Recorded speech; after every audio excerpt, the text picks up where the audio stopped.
Ya mungkin kami keterbatasan pengetahuan prosedur mungkin Pak. Sebetulnya kita dulu tahunya cuma dikasih uang kerja Pak. Ini juga dengan PU Pak. Cuma PU ini kerjakan, ini makannya, itu aja Pak. Jadi anak-anak dikasih makan aja. Itu kalau buat tentara sudah bagus sekali Pak. Ada yang sudah bagus Pak. Ya.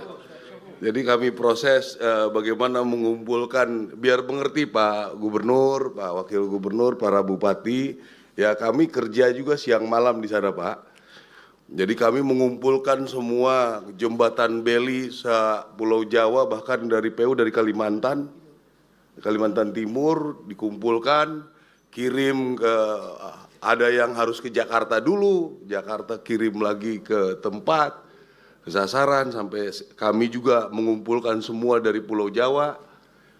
Kita dari Lampung kita kirim semua ke atas ke daerah gempa. Selanjutnya juga untuk Armco sampai pabrik-pabriknya itu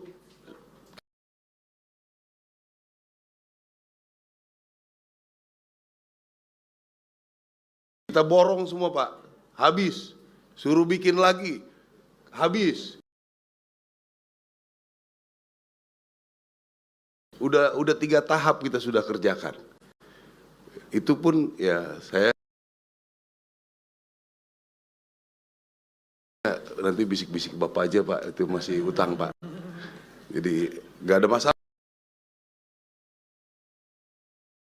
Sebetulnya masih bisa berlanjut dan saya meyakini. Yang sebelah dengar. Ya Pak, yang sebelah. Ya, saya pura-pura lihat Bapak Pak. Tapi yang sebelahnya Pak. Ya. Yang sebelahnya Pak.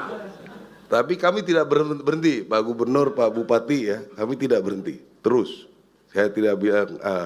Juga persoalan survei kan perlu ada kelompok-kelompok yang mengerti. Kalau kita misalnya bisa survei sampai berapa puluh itu sudah bagus Pak. Meyakinkan apa yang baik di situ. Karena di lapangan itu kan ada yang jadi lebar sehingga yang tadinya secara awal itu bisa beli ternyata jadi tidak bisa dan lain sebagainya. Tapi saya meyakini ini akan terus kita kerjakan. Saya kira untung kita juga punya pemikiran pakai Armco itu. Setelah saya diskusi dengan Menteri PU, wah ini efektif sekali kalau ini bisa dikerjakan, terutama jalanan yang terbelah oleh air itu. Jalan yang terbelah air itu tinggal ditaruh, ditumpuk, itu cepat itu. Jadi itu kira-kira yang kami kerjakan. Sementara ini di Aceh baru juga ada penambahan 11 jembatan beli yang memungkinkan. Juga Armco saya kira itu butuh sosial kepada daerah-daerah supaya lebih mengerti.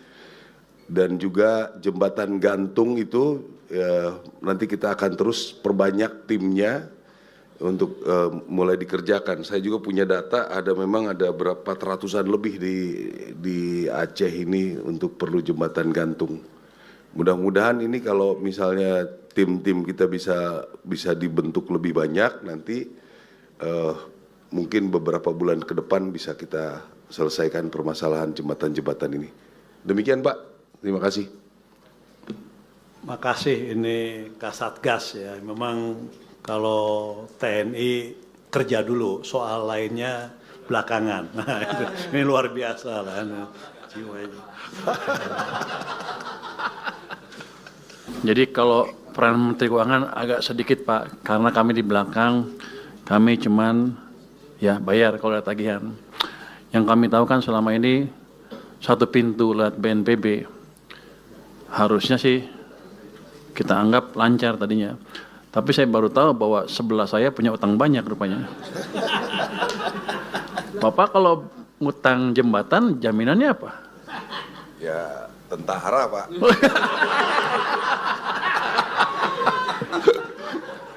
Oke. Tadi juga yang apa IPDN yang dibintangin itu bisa besok bisa cairan, bisa Anda ambil. Itu mau kapan di deploy-nya? 26 tahun tanggal 3 26. Dibintangin. Ya udah Pak, bintangnya sudah dicoret barusan sama saya. Kecil tuh. Saya mungkin ceritain sedikit apa yang sudah kami lakukan selama ini dengan petunjuk Presiden ya. Kami sudah melakukan percepatan penyaluran dana darurat, ini perintah Presiden. Total dananya 268 miliar, yang 3 provinsi, 52 kabupaten kota yang terdampak. Yang ini program Pak Presiden 4 miliar per kabupaten kota dan 20 miliar per provinsi. Itu sudah dicairkan semua Pak. Harusnya sih sudah dicairkan waktu itu. Yang kedua untuk dana tanggap darurat atau dana tanggap darurat ya. Kami sudah ada dana siap pakai dan cadangan bencana yang dikoordinasikan oleh BNPB. Jadi kita selamanya tahunya satu pintu karena kami pusing kalau ada banyak pintu Pak. Jadi BNPB minta kami cairkan. Jadi ya. Nagih juga ke gua. BNPB ya? Enggak. Langsung. Gua bayar gak? Makanya nggak dibayar. Pusing-pusing di uangnya dalam. Oh. Nggak minta tambahan. Terjalan terus ya. Jadi dana siap pakai itu dialokasikan untuk 3 provinsi terdampak, cukup banyak. Sudah berapa ratus miliar yang asli yang di anggaran asli BNPB-nya. Tapi mereka sudah minta tambahan ke kami 1,4 triliun rupiah. Ini masuk tanggal 18 Desember tahun ini. Ini untuk bencana Sumatera sebesar 650 miliar. Sebenarnya saya mengantisipasi lebih besar dari itu permintaan dari mereka. Tapi karena seperti itu permintaannya ya kita alokasikan sesuai dengan permintaan. Sekarang masih ada tersisa siap pakai 1,51 triliun Pak. Jadi kalau besok atau hari ini BNPB bisa mengajukan ke kami untuk pembayaran utang jembatan, besok bisa cair Pak. Saya nggak ngerti kan, saya nggak boleh ngerti ya. Nggak, jadi uangnya ada, tinggal dipercepat. Jangan kalau bisa besok hari ini Pak, biar besok bisa cairkan. Jangan sampai tahun depan. Kalau tahun depan anggarannya beda lagi. Jadi saya nggak mau habis hangus tahun ini, tahun depan jadi pengurang. Jadi kalau bisa dihabisnya tahun ini tuh ada 1,51. Termasuk yang dari PU juga, kalau Hunsra segala macam, komunikasi dengan mereka kita percepat. Tapi cuma tinggal 1 hari, Anda sanggup? Saya agak nyesal pertemuannya baru sekarang, harusnya kalau sebelum-sebelumnya bisa saya percepat Pak. Karena selama ini saya nunggu, saya selalu heran kenapa permintaan tambahnya lambat dan sedikit. Hitungan saya lebih besar dari itu. Tapi kan karena saya emang di belakang Pak Ketua ya, kita tunggu. Jadi mungkin itu bisa dipercepat kalau mau Pak. Kalau hunian sementara dan hunian tetap, Hunsra dan Huntap. Huntara dan Huntap itu untuk tahunnya juga kalau udah ada yang dibangun ya bisa di-charge ke kita cairkan melalui channel BNPB tadi. Karena saya pernah ditanya sama Istana, gimana penyaluran Anda? Saya tahunya satu pintu lewat BNPB, yang lain kita nggak ngerti. Takut kebanyakan jalur Pak, kita nggak bisa verifikasi. Jadi dana masih ada 1,51. Kalau bisa dicairkan cepat, dipercepat Pak Menteri, Pak ini. BNPB juga hanya dukung makan Pak, nggak ada beli barang, pengiriman semua, nggak ada. Bapak nggak minta kali?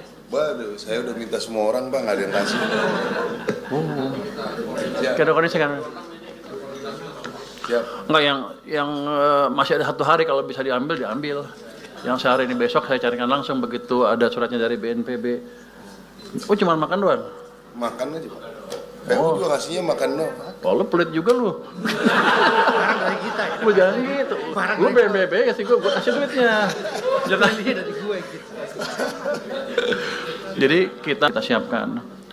Di samping itu untuk memanfaatkan APBN 2026 untuk pembangunan kembali daerah terdampak ada estimasi kan 51 triliun. Tadi saya dengar hampir 60 malah. Jadi kita sudah alokasikan itu dari penyisiran dana, tapi nanti kita lihat seperti apa penyalurannya di KL dan sebagainya. Nanti saya akan tunggu masukan dari Satgas apa tuh? Satgas ya? BNPB, bukan BNPB, katanya mau saya nggak tahu.